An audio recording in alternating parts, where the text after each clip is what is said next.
जसं मी म्हटलं होतं आद्याच्या वाढदिवसाला माझी ताई, आई वगैरे येणार आहे, तर ती खूप उशिरा 10 वाजेपर्यंत घरी तिने एंट्री केली होती आणि दुसऱ्या दिवशी लगेचच मला अवनीच्या स्कूलमध्ये जायचं होतं कारण इंडिपेंडन्स डे होता.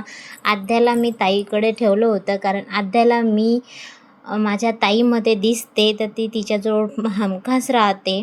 आणि स्कूलमध्ये एवढे छान छान प्रोग्रॅम झाले, काय सांगू तुम्हाला.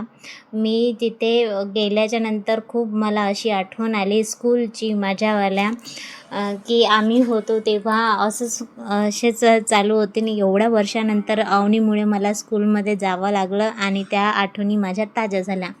आणि आम्ही रोडवर उभं असताना आम्हाला ऑटो काही भेटत नव्हता. अवनीने खूप सुंदर स्पीच म्हटली होती. मला तिला बघून असे डोळ्यामध्ये अश्रू आले होते आणि खरंच तिचे पप्पा जर असते ना तर खूप प्राऊड फील करत असते. सर्वांनी त्याच्यासाठी क्लॅप केल्या होत्या.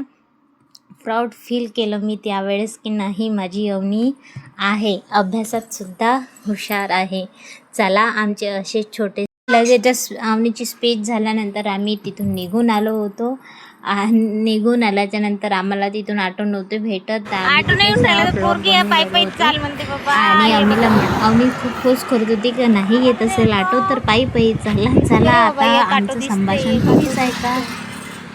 दिसते एक ऑटो, आता चाललो जाऊ आहे तसं जवळच आहे आमचं सालोट. इथून संत जेवढा आपण लहान बाईचे पाय नाही दुखन का, पाय दुखन ना. बॅटरी बी लो झाली, 10% राहिली. आला पाहतो आता विचारून थांब.